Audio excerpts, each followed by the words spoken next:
Space junk collector reaches International Space Station. It's about time we start cleaning up our space garbage. A spacecraft designed to collect space garbage, made by several companies in conjunction with the European Space Agency, has arrived at the International Space Station.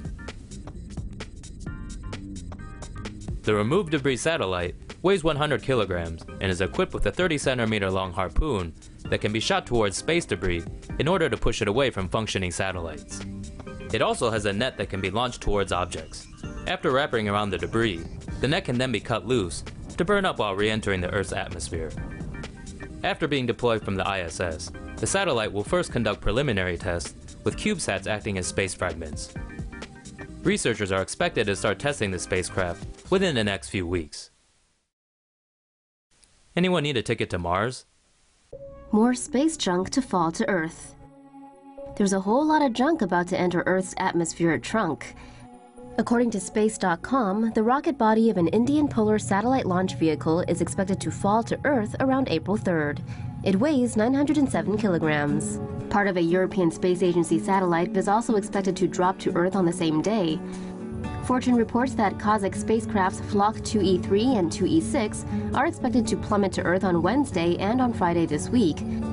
Popular Science reports that 200 parts of space debris fell to Earth in 2014 and 400 fell in 2016. Most land in the Pacific Ocean. The only person known to have been hit by falling debris is Lottie Williams. She was walking in a park in Tulsa, Oklahoma in 1997 when she was struck by a 6-inch chunk of metal traveling at a low speed from behind. Scientists believe it came from a NASA second-stage Delta rocket. Duck and cover.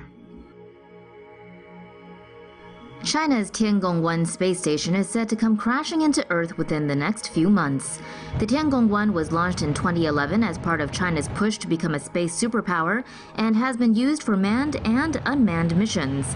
In 2016, Chinese officials confirmed that they lost control of the space station and that it would crash into Earth in 2017 or 2018.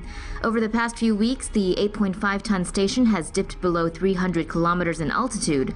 When the Tiangong-1 was operational, the lab orbited at an altitude of 370 kilometers. Most of the space station is expected to disintegrate in the atmosphere, but experts say some parts weighing up to 100 kilograms could reach the Earth's surface. The lower the altitude, the denser the atmosphere, and the faster the Tiangong-1 will burn up.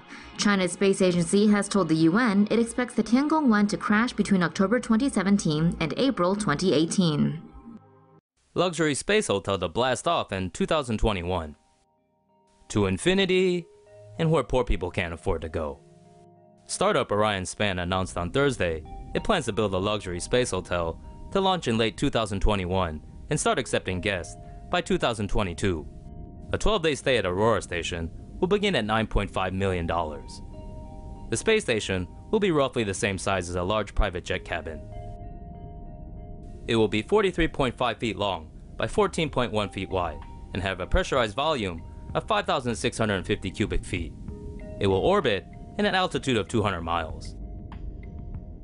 For comparison, the International Space Station is 357 feet long and has an internal pressurized volume of 32,333 cubic feet. The Aurora Station will be able to accommodate 4 paying guests and 2 crew members.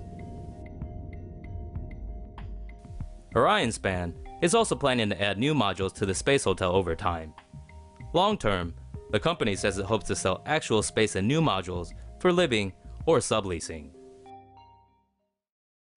No more photography duty for astronauts. The Japanese Aerospace Exploration Agency has developed a cute floating camera drone that can lighten the workload of astronauts on the International Space Station. The INT ball weighs 1 kilo and has a diameter of 15 centimeters. It uses the existing drone technology, miniaturized altitude control sensors and actuators in an all-in-one module. The INT ball arrived at the International Space Station last month and is remotely controlled by the JAXA Tsukuba Space Center from the ground. In the future, the INT ball is expected to take over photography duties from the space crew and will be able to operate autonomously. At the moment, astronauts on the ISS spend around 10% of their time just taking photos and videos. With this camera drone's help, they now perhaps will have a bit more personal time in space.